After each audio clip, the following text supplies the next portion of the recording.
Hey everyone, my name is Mario Martinez and this is Amateur Medicine. So quick update, I'm on one of my last days for clinicals. I'm extremely excited for it. And I'm going in with the mentality of, okay, I want to try to help as many people as I can while I'm at this clinical facility at this time, right? I want to work on AM care. What is AM care? AM care is whenever I try to help the patient wake up in the morning, brush their teeth, maybe their dental care hasn't been taken care of in a couple days because they've been so focused on life-saving procedures that the patient might have neglected it. So I'm someone who's going to help remind them of it. I might get them a wet towel so they can wash off their face, maybe help them shampoo. If they have like an altered mental status or something and they accidentally soiled themselves, even though some people will argue that may not be the job of the RN, that may be the job of the CNA or so forth, I completely disagree with that notion. I think that we should all strive to try to help take care of the patient. So if I see, like, let's say a CNA working really hard, moving a patient, I'm going to jump in. I'm going to try to wipe down that patient. I'm going to help try to take care of them and clean them appropriately, because pressure ulcers, I've seen quite a few pressure ulcers that I believe were induced before they got to the hospital, and they are horrific. And especially whenever they're by the rectum. If a patient has a pressure ulcer by the rectum and then they soil themselves, well, then you know that stool is basically going towards the ulcer and creating a really bad infection. And sometimes those can tunnel into a patient and it creates all sorts of mess. So I want to help a patient as much as I can. Simple steps like that can help a patient long term. And sometimes, especially with altered mental status patients, they don't really have a voice to reach out and say, hey, I need help wiping myself. Instead, they may only be able to make grunts and moans, and nobody deserves that. So really try to push for that. If you're one of my patients, honestly, you're very lucky, because I take a lot of pride in my patient care. I'm going to be focused on making sure that you get your pain management medication at an appropriate time. I'm going to make sure, if you're nauseous at all, that, hey, maybe we can get you some Zofran or some type of medication to help you with that. Of course, I'm going to talk to the RN about it. I'm going to make sure I have all my equipment with me. So I'm going to take a watch with me. I'm going to take a stethoscope. I'm going to take some trauma shears with me, a pen light, and I take about 3 pens. I feel like that's really appropriate. That way, like if one pen messes up, okay, well, I have a second one. But if 2 pens messes up, or 3 pens messes up, then I can kind of be like, okay, well, teacher, I need a new pen because I've tried 3 different times. One time it's kind of like, okay, did you prepare properly? 3 times it's like, all right, I'll give you a new pen. I actually like to write my notes in a special way. So I will take a thick pen and I will take a very fine pen. And with a thick pen, I find that it's a lot easier to kind of glide through my paperwork. So I'll fill out most of my paperwork in that manner. But I'll use a fine pen whenever it comes to writing the very narrow stuff. If I need to write a lot of text, I use my fine pen. But I don't like to write with it because I find that it's a little bit harder. And with all the paperwork that I have to write for each care plan, it's kind of like, well, I need to really conserve my energy. So I'll use a thick pen whenever it comes to writing most of my paperwork. It just rolls off a lot easier. What else? I just feel very blessed to be at this site right now. I feel very lucky. I'm a big fan of clinicals. I always feel like you should have more clinicals if you can help it. That's one thing that I really enjoyed about my paramedic program and my EMT program, so I'm glad to be doing it at a hospital. This will be one of my last days for med-surg, so I'm very excited.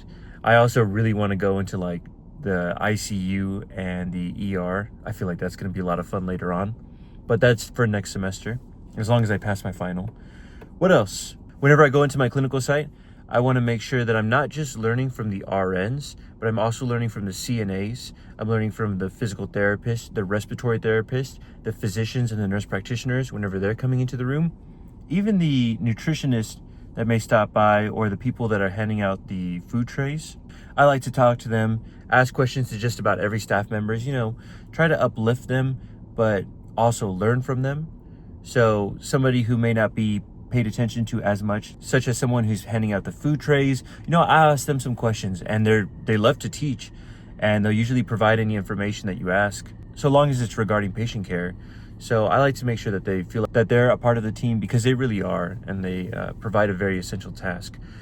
For CNAs, even though it's not an RN, you can learn so much from a CNA. You can learn about how to maneuver a patient, how to take care of their AM care properly, how to use some tools that you might not have paid attention to in class, or may have not been taught to in class. They have to manage their time really well.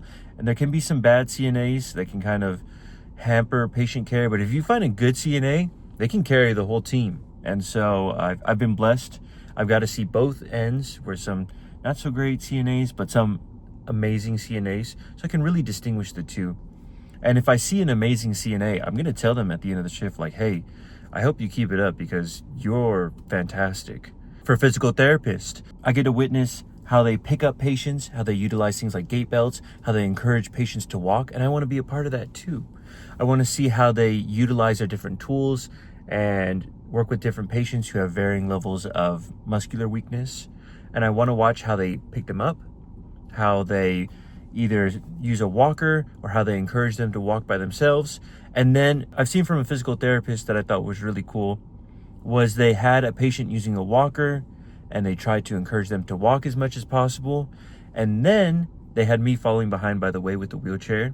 The patient eventually got too weak, so then they sat down with the wheelchair. And then what did they do? They were like, okay, don't help them.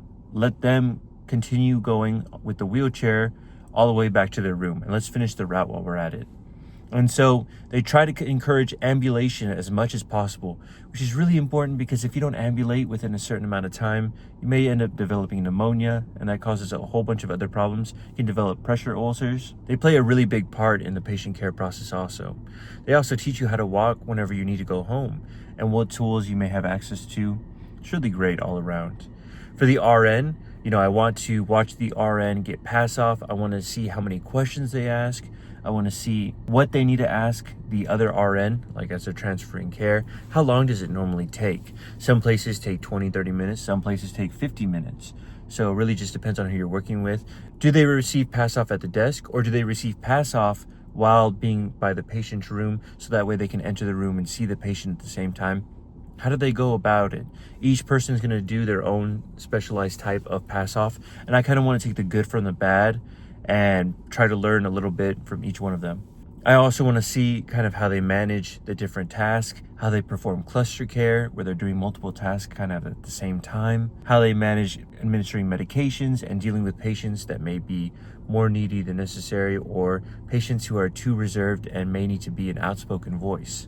One big thing, if I get assigned to somebody who is a patient, sometimes, unfortunately, patients may feel like, hey, you know what? It's been like 30 minutes, an hour. I'm still waiting for the nurse, or an hour and a half or 2 hours.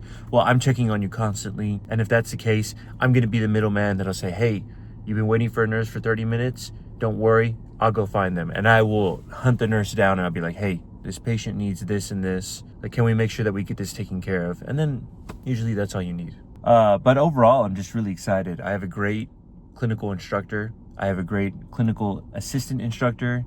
I have great class members that I can bounce off information with, so I'm very lucky in that manner. I have great staff members that I'm working with at my clinical site. They are extremely talented. I'm at a facility that really propagates teaching students, and so I feel very lucky to be at a facility like this. I like to get a burger every time that I'm here, even though I normally try not to eat garbage food too much. I'm always like, well, you know what? I'm at a clinical site. I deserve it. I'm going to get a burger. So I'll eat one of those. Besides that, I'm just overall just feeling very lucky to be at the site. I need to get going soon because I have to go meet up with my classmates pretty quickly. A couple things. I just want to say thank you so much for watching these videos. I know they're not as exciting or as riveting as some of my practice NREMT question videos, but I think it's kind of fun to review the process. Here's my watch, by the way. As you can see, I bought a pretty cheap watch. That way, in case it gets soiled or dirty, I wouldn't mind it too much. With that being said, if you did like this video, consider liking, commenting, subscribing. Consider joining the Discord. The link's down below. Consider being a channel member. I'm going to go right here, maybe right over here. And we'll just put all the names here of the channel members. Oh, we love you guys so much. Thank you for supporting me. You help buy my energy drinks and my coffee. So I really appreciate it. It's very kind of you. What else? I would like to thank myself, my mom, my dad, my daughter. I don't know. But again, I really appreciate your time.